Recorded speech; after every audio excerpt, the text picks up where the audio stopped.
안녕하세요. 김동섭입니다. 6월 11일 아침 시작하도록 하겠습니다. 오늘 새벽에 끝난 미국 시장은 상승 마감했는데요. 장 초반에는 약간 혼조세였습니다. 나스닥은 상승이었고 다우는 소폭 하락이었는데요. 미국 시장이 상승으로 마감했습니다. 이유는 지금 미국 시장에서 기다리고 있는 것은 미국과 중국의 협상이죠. 그 협상에서 어떤 결과가 나오느냐에 대한 부분인데, 회담에 대한 어떤 낙관론이 시장에 좀 나오는 그런 흐름이 좀 있었고요. 그것이 시장을 이끌어냈습니다.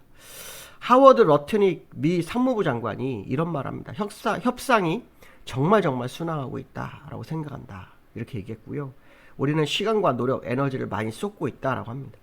오늘 밤 협상 마무리를 바라지만 다음 날까지 협상이 지속될 수도 있다. 그래서 내일 하루를 더 열어놓은 그런 흐름이 있었죠. 근데 저는 솔직히 말해서 그 무역협상이라는 것은 엄청난 시간이 필요하다고 보는데, 지금까지 한 시간으로 봐가지고 그렇게 길지 않은 것 같은데 많은 시간을 투자했다고는 합니다. 어쨌든 이 시간과 노력, 에너지를 많이 쏟고 있다는 미국의 그 흐름이 뭐 결과를 만들어낼 거다, 이렇게 생각하는 것 같습니다. 이번 협상에서 중요한 것은 히토류 완화라고 말씀드렸죠. 근데 이제 히토류를 완화할 경우에 그 미국에서 중국한테 주는 그 선물은 대중 반도체 판매를 제한을 완화한다는 겁니다. 이게 되게 중요합니다. 이게 되면 이제 우리나라 삼성전자에 또 영향을 미칠 수 있죠. 삼성전자도 이 부분에 상당한 의미가 있을 수 있죠. 어저께 제가 말씀드렸지만 삼성전자가 지금 GDDR, 이게 미국 빅테크 기업들이 AI 대신에 그걸 활용하려고 하죠. AI 칩 대신에. 그래서 이걸 따진다 그러면 미국의 빅테크 기업들이 쓰는 그 양이 늘어나고, 그로 인해서 또 저사양 HBM을 또 이 중국에 수출할 수도 있는 부분이 있기 때문에, 만약에 완화가 된다면 삼성전자한테는 호재가 아닐까라는 생각도 한번 해볼 수 있다, 이렇게 말씀드릴 수 있을 것 같고요. 어쨌든 시장은 불확실성을 싫어하는데 불확실성이 약간 해소 기미를 보이면서 시장을 이끄는 그런 상황이다, 이렇게 보시면 될 것 같고요. 또 그 테슬라가 5.6%나 올랐습니다. 지난번에 14% 빠졌다가 지금 이틀 연속으로 올라왔거든요. 일론 머스크와 트럼프가 계속해서 좀 안 좋다가 화해의 기대감이 좀 나타났다고 하네요. 내용은 이런 겁니다. 일론 머스크가 그 SNS X에 올린 글을 올렸는데요. 이 글을 중에서 트럼프 비난글을 다 삭제했다고 하고요.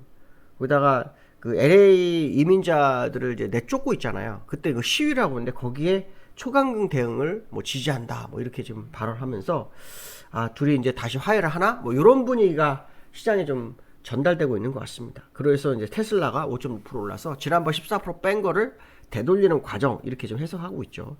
테슬라 입장에서는 주가가 빠져서 얻을 게 없으니까 적절한 제스처를 취하는 게 나쁘지 않다는 해석을 할 수 있겠죠. 그 다음에 이제 오늘 밤에 미국에서는 소비자 물가지수 발표가 있습니다. 이 소비자 물가지수가 지금 지난달에 2.3%였어요. 그래서 환호했죠. 근데 이번에는 2.5% 가능성이 높습니다. 전년 동기 대비로. 그래서 약간 증가했을 확률을 열어두고 있습니다. 그러니까 이제는 그 미국 기업들이 가지고 있는 그 재고가, 제가 얘기했을 거예요. 3개월 가진 데 있고 6개월 가지고 1년 가진 경우도 있을 거예요. 그렇지만 이제 그 물류 창고가 그렇게 크지 않기 때문에, 많지 않을 수 있기 때문에 아마 3개월 재고 물량 기업들은 이제 그게 다 소지됐을 거다. 그래서 그 인플레이션이 반영이 될 거다, 그런 얘기를 했었잖아요. 네, 근데 지금 그게 다 진행이 될 거라는 거죠. 그럼 6개월짜리는 이번 8월이에요. 그러니까 실제로 인플레이션의 지표를 정확하게 보면 8월 이후부터 3개월을 보면 맞을 거다, 이렇게 보고 있거든요. 그래서 그걸 한번 보시면 될 것 같고, 그 다음에 이제 13일에 미국 시간대 소비자 물가지수 발표도 있습니다. 그래서 소비자 심리지수와 기대 인플레이션 발표가 있습니다. 그래서 인플레이션 지표가 오늘부터 이제 한 이틀간 나오죠. 이제 그 부분을 이제 시장의 관전 포인트로 아마 바라볼 확률을 열어두고 보시는 게 좋을 것 같고요. 관세 정책에 어떤 부정적 어떤 영향을 미쳤는지 세계은행에서 미국 성장률 전망을 낮추네요. 2.3%에서 1.4%로요. 거의 뭐 0.9%를 내려버립니다. 그만큼 이 관세 정책이 시장에 어떻게 보면 무의미하다, 부정적이다, 뭐 이렇게 해석을 좀 하는 것 같다, 이걸 해볼 수 있을 것 같습니다. 미국 시장을 기술적으로 좀 보시면 나스닥과 다우는 뭐 거의 횡보 수준입니다. 횡보 수준. 수준이라 수준입니다. 옆으로 횡보했죠. 행보 수준이고요. 그렇지만 안 빠지고 있다는 게 의미가 있는 거고요. 나스닥은 찔끔 찍고 올라가면서 정고점을 향해서 가고 있는 모습. 상당한 시간입니다. 지금 여기서 보시면 이게 거의 2주, 3주째입니다. 옆으로 기는 게. 다우도 마찬가지로 옆으로 기는 게 3주째입니다. 그러니까 여기서 이제 굉장히 버거운 상황이죠. 그 관세를 해서 급락했던 것을 약간 유예하면서 올려놓고 이제 시간이 7월 4일까지니까요. 그때까지 횡보나 약간 오르는 정도. 왜냐하면 사실 전 세계 나라가 그 7월 4일까지 다 협상을 할 수가 없어요. 그러니까 최선의 뭐 협상안을 가져와라 뭐 이렇게 얘기도 나왔던 부분이 있는데 한 번에 안 됩니다. 되면은 그게 무슨 말도 안 되는 얘기죠. 아마 시간이 좀 더 또 유예가 될 겁니다. 그걸 확인하고 주가가 또 오르지 않을까 싶어요. 그러려면 7월 달까지는 올라도 그냥 어설프게 오를 확률을 좀 열어두고 봅니다. 물론 뭐 중국과 협상이 잘 돼서 예를 들어서 중국과 히토류와 뭐 AI 반도체 요거로 될 거냐 아니면은 관세 부분을 조금 낮춰줄 거냐 이거에 따라서 뭐 시장이 좀 다를 수 있죠. 거기에 따라서 중국도 대응이 좀 다를 수 있고요. 그런 부분이 생긴다면 주가가 조금 더 강해질 수 있는 부분이 있겠죠. 그렇지 않을 수도 있다라는 생각을 해봐야 되겠죠. 어쨌든 뭐 관세의 불확실성을 해소하는 과정이기 때문에 이 부분은 뭐 나쁘지 않다 이렇게 해석을 해야 되겠죠. 여기 보시면 테슬라가 지난번 여기 17% 빠졌다가 14%로 마감했었죠.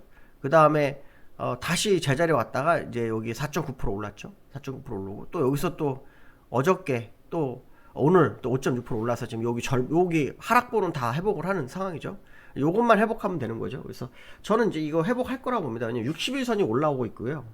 대량 거래량 터지면서 손바뀜이 있었을 것으로 확인하기 때문에 확신하기 때문에 여기서 이제 주가의 방향성. 왜냐하면 미국 종목들은 개국이나 봉우리에서의 거래량을 의미가 상당히 있기 때문에 그렇습니다. 그 다음에 원달러가 어저께 엄청난 변화가 있었어요. 어저께 1353원까지 밀려 내려갔었거든요. 1353원까지.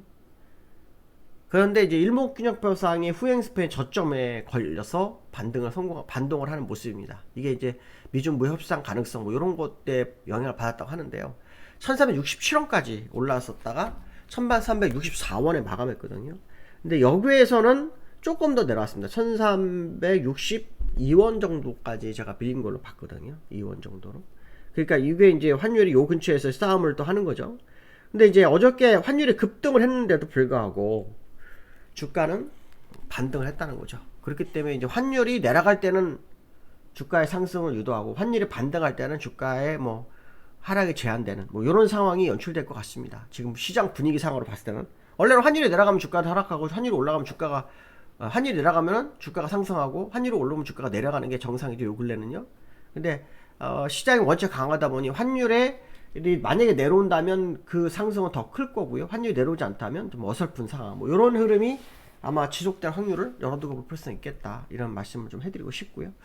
그 다음에 요즘 뭐 우리나라 시장 어마어마하죠. 그렇죠? 어마어마합니다. 그 코스피 한번 보면요. 코스피 보면 어마어마하게 상승합니다. 그렇죠? 쫙 뻗었죠. 그런데 이제 이 코스피 상승하면서 시장에서는 기관은 3,000원을 넘어갈 거다. 3,000원 갈 거다. 개인은 아니다. 뭐 이렇게 해석을 하는 것 같습니다. 그래서 기관으로 레버리지에 몰려가고, 곧버스에 몰려가고, 레버리지에 몰려가고, 죄송합니다. 개인들은 곧버스로 몰려가는 뭐 그 흐름이 좀 있는 그런 상황인데요. 사실 그저께 우리나라 시장을 못 가게 한 것은 뭡니까? 기관이에요. 기관이 시장을 눌렀어요. 어저께도 한 1,700억 매도했다가 다시 걷어들였거든요. 기관의 어떤 흐름, 요게 이제 시장에 상당히 중요할 거다 이렇게 보는데요. 사실 우리나라 시가 아까 말씀드린 엄청 올랐지만 이게 또 세계 1위는 아니네요. 우리나라 냄빙의석이 있기 때문에 이제 1위 한번 해야 되거든요. 올해 1위는 독일입니다. 독일이 뭐 여기에서부터 막 엄청 많이 올랐고요. 그 다음에 항생입니다. 항생이 아마 2위인 걸로 나오거든요. 2위인 걸로 나옵니다. 그래서 항생도 좀 올라왔습니다. 근데 우리나라가 이제 그거에 비하면 요 근래 많이 오른 거죠. 1년 내로 보면은 사실 그렇게 많이 오른 것 같죠. 많이 오른 거 없습니다. 그래서 어쨌든 우리나라 시장이 기지개를 피는 뭐 그런 상황이 있는 거 아니냐 이런 해석을 한번 해볼 수 있고요. 어저께 야간에 공개 방송 말씀드린 것처럼 저는 여전히 국내 시장에 대한 부분을 의미 있게 해석하고 있고 또 추가 상승을 기대해 볼 만한 자리에 있다고 생각합니다. 그래서 한번 지켜보실 수 있겠다 이렇게 말씀드릴 수 있을 것 같습니다. 오늘 여기까지 하겠습니다. 감사합니다.